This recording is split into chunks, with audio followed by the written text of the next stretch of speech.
Madam Deputy Speaker, and I thank the member for Grey for bringing forward this important motion.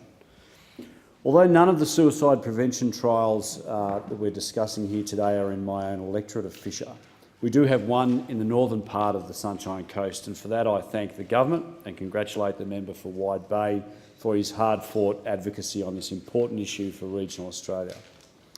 This trial is another part of the Sunshine Coast's increasingly pivotal and cutting-edge role in combating the terrible impact of suicide in this country. The Minister for Health visited Fisher earlier this month to see the facilities and meet the people who are carving out that role. The main purpose of his visit was to officially open the Thompson Institute. The Thompson Institute is already well on the way to being one of the nation's leading research facilities for understanding and treating a range of mental health disorders. I was proud to be able to make a contribution to that work with the support of the Minister when we delivered $5 million in the 2017 budget to fund projects at the Institute on youth mental health and suicide prevention. We showed the Minister the cutting-edge MRI scanner which the Institute has installed and which allows Dr. Jim Logopoulos and his team to understand the physical changes in the brain which lie at the foundation of many mental health disorders. Through these physical examinations, supported by the federal government's $5 million, and with the clinical experience of dealing with patients at a rate of more than 6,000 people each year, the Thompson Institute will, in the coming years, make contributions to our understanding of suicide prevention.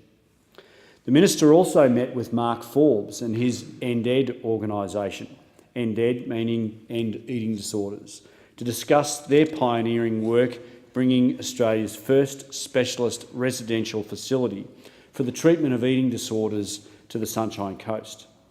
I have no doubt that Mark's passionate and energetic pursuit of his vision will soon see our community at the forefront of another central part of the effort to combat suicide in Australia.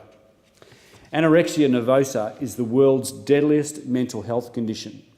Having anorexia as a female aged between 15 to 24 increases your mortality rate 12 times over your peers. Whether by intentional suicide or from the medical complications of their dieting, eating disorders are more likely than any other mental disorder to lead sufferers to take their own lives, and EndEd House will doubtless make an important difference to rescuing many from this tragic end. I hope that with the Minister's support, we will soon be able as a government to do something to help Mark to take this facility from a dream to a reality.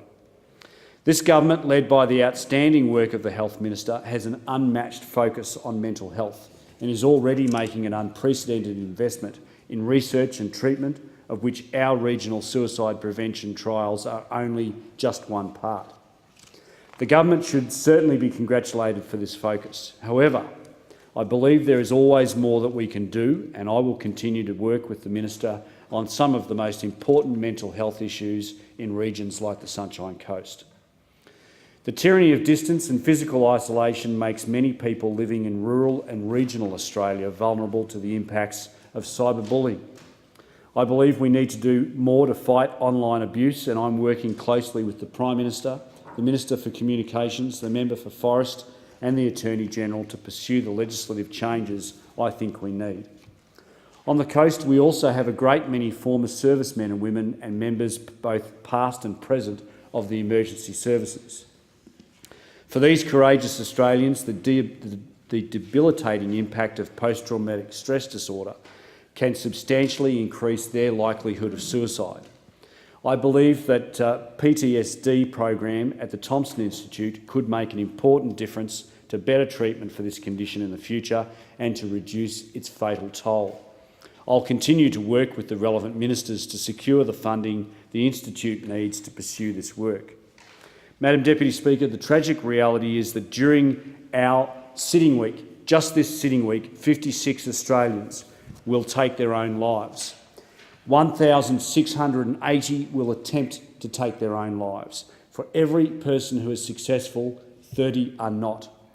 The government should be commended for responding to this urgent issue with unprecedented action and investment. I support this motion. I thank the